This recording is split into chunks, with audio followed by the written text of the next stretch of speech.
Hi, this is Fede once again, and welcome to another episode. On this episode, I'll be talking about finding your purpose. What do I mean finding your purpose? I hear this thing. In fact, should I say, a victim? Yeah, sort of. I heard this thing. How do you find your purpose? How do you discover your purpose? Which is a good thing, but then at the end of the day, some of us come under the impression that finding your purpose is a destination, is a big, and I've come to discover that that's not true. There is purpose and there is all that is true, but purpose is not an ultimate place you get to. But purpose is everyday life, series of little steps, little actions, decisions, and everything we do day in, day out. Yeah. So before last year, I was praying every day, God, I want to know my purpose. What is my purpose? Whenever someone was talking about purpose, I was all ears, because maybe to give me a clue of what my purpose was. But then it occurred to me, thank God, because it saved me a lot, that purpose is not a destination. It's not a big thing you come into, a big realization you come into and things just turn around. Rather, purpose is your life, what you do, when it earns money for you, when it doesn't earn money for you, when it helps you, when it helps others. Everything you do while you still have breath in your tongue. While you still have breath in your lungs is purpose. Okay, so before last year, I knew I loved reading, writing too. Whatever it is, reading, writing, so far it has to do with words and books, you will find me there. But I didn't see that as part of my purpose.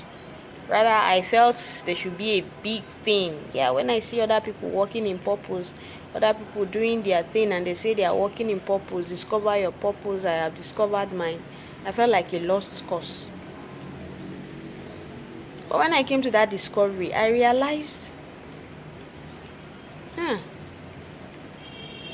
so I've been wasting my time all this while running up and down every Tom, Dick, and Harry that speaks about or talks about purpose.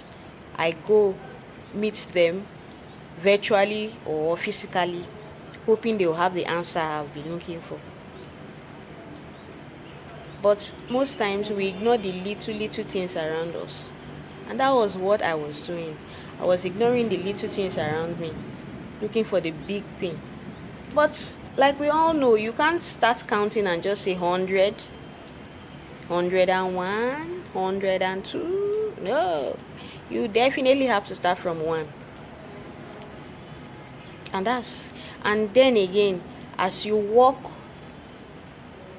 more and more in the direction of what you do, you come to a clearer realization of the other face.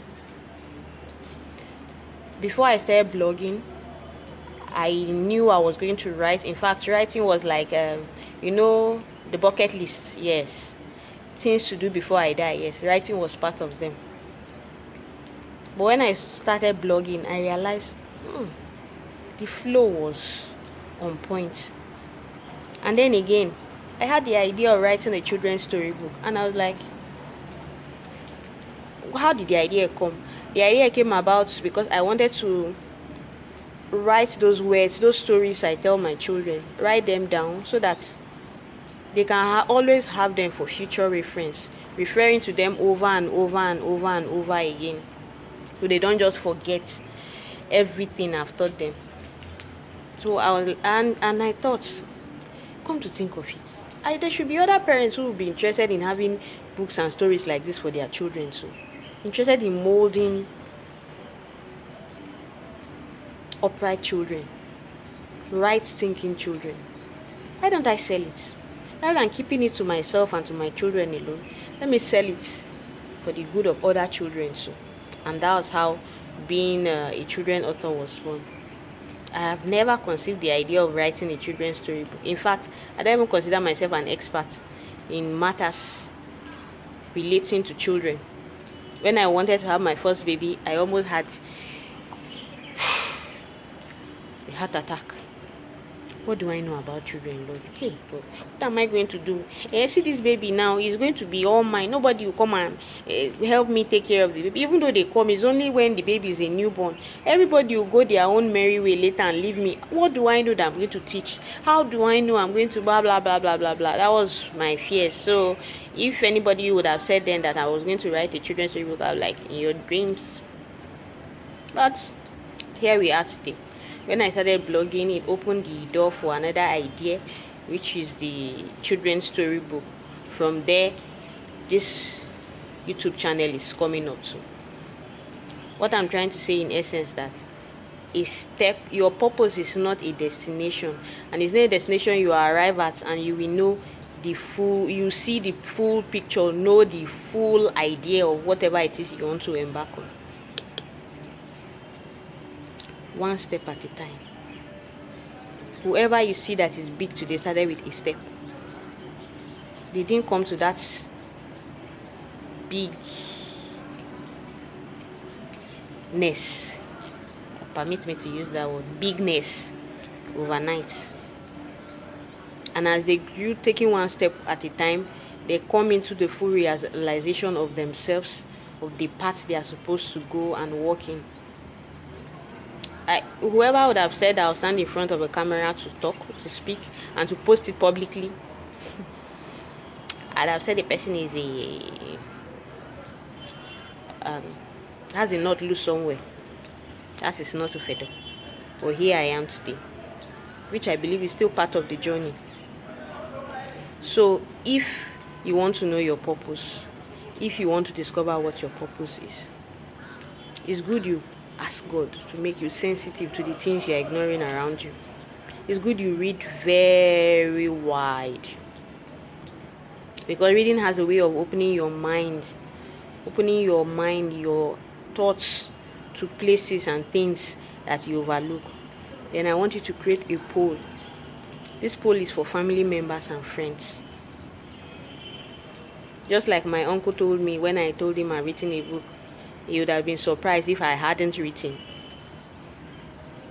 Because whenever they hear my name, what comes to their head, their mind, is book, writing and reading, of which I didn't have a clue. So I didn't see it as much of a big deal, or I did that much of anything to be. So create a poll asking your family and friends, when you see me, when I talk, when you remember me, what comes to your mind? What do you associate with me? This is supposed to give you a clue to the things you are ignoring, to the things you are overlooking, and the things you are saying as not big enough. So I'm sure if you do these 3 things, it will give you a clue as to what to do. And then you can start asking God for direction on how to go about it. Meanwhile, when you're asking God for direction, don't use that as an excuse to just sit and look. When ideas come, don't second guess yourself. Take steps, no matter how little. God will not speak to us, although God speaks to us in loud voices, but most times that is not His way. So come and say, "Ooh, Fedo, these are my thoughts for you." You wish it happens like that, but I don't think that's how it happens most times. So I will come back and talk more on purposes, finding purpose. Anything like purposes. Finding purpose, how it's not too early or too late. But then do the assignments and tell me what you think and your results from it. Ciao. Bella. Ciao. See, it is child Bella now, right? You know it's Bella, but Bella, is it both male and female? I don't know, but I'm trying to form Spanish. See ya, bye bye.